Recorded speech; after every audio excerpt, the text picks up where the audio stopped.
we want to make sure that when we're lowering cholesterol, we're lowering the big bad guys, the small dense LDLs, while keeping the fluffies up and around.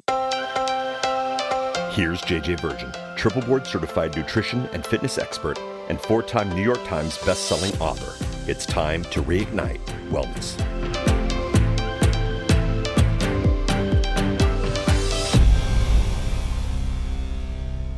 Welcome to Friday Q&A. All right, I got a question here from Gail Arbiter, who asks, what are 1 to 2 things to lower cholesterol? So the first thing that we want to talk about before we talk about lowering cholesterol is saying it's not about lowering cholesterol.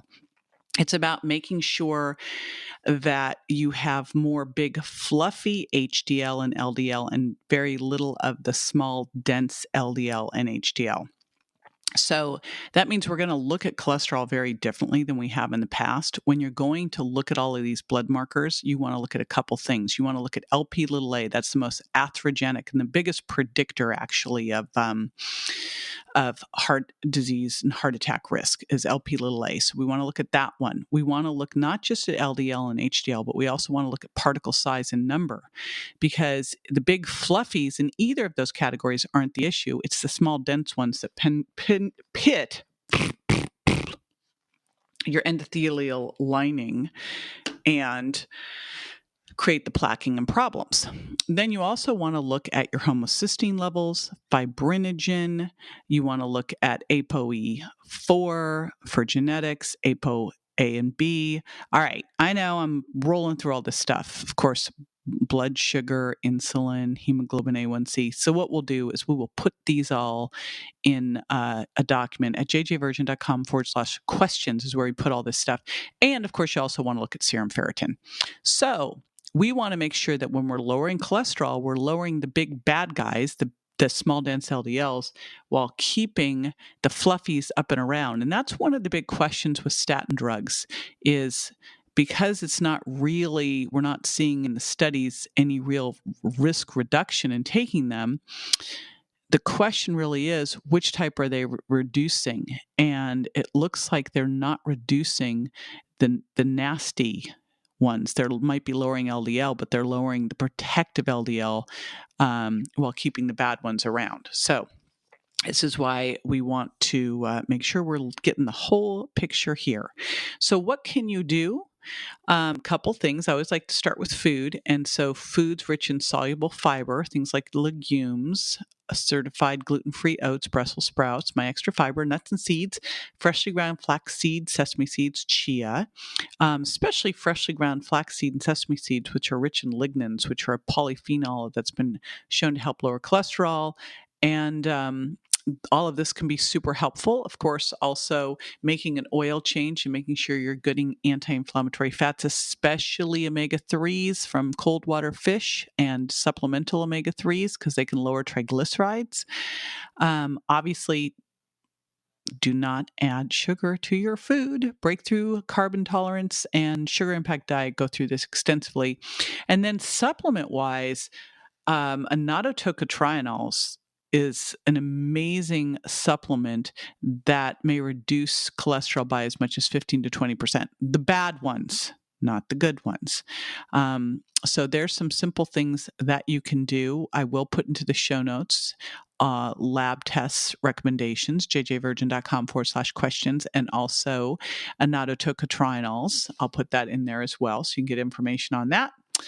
And again, I want you to think differently about cholesterol. It's not about lowering it. It's about having the right combination, the right balance.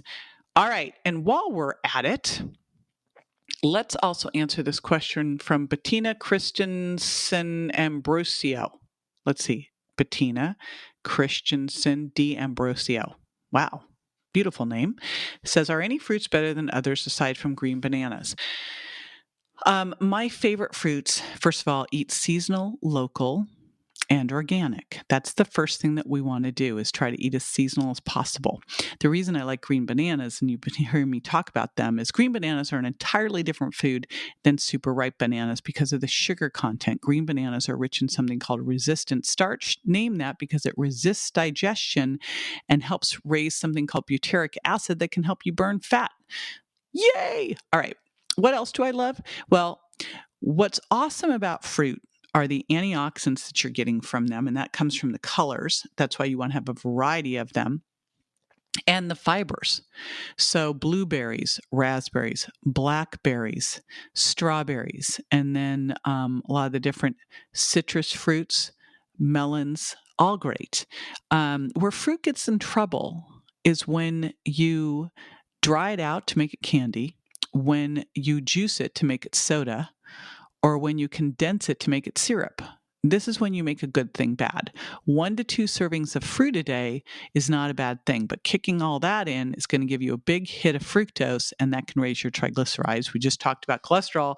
That's a big problem there. So super important is you're eating fresh or frozen fruit. And I really love frozen fruit because if you bought any berries ever, you probably noticed that if you don't eat them in a timely fashion, you end up with berry mold, icky, moldy berries. So frozen fruit is generally frozen at the height at its peak, so it gets its top nutrients and antioxidants in there. It's super convenient. So we have dark cherries and berries, no sugar added, of course, in our freezer, so we can put it into our smoothies. We also freeze green bananas and we freeze avocados. So we have all of that in there to throw into our smoothies to make it super simple. And again, throw avocados on in there because they're actually a fruit, which is so weird to me. Anyway. And don't also forget like some of the different citrus fruits, especially the white parts of them that are so good for us. Okay, cool. Make sure that you're eating the whole fruit. Don't go mess with it and make a good thing bad. If you've got questions, I've got answers. And if you want more from this episode, go to jjvirgin.com/questions. I'll put the resources there. And if you'd like to ask me a question, jump on over to Facebook or Instagram or leave a review, and you can leave a question there too. All right. See you next time.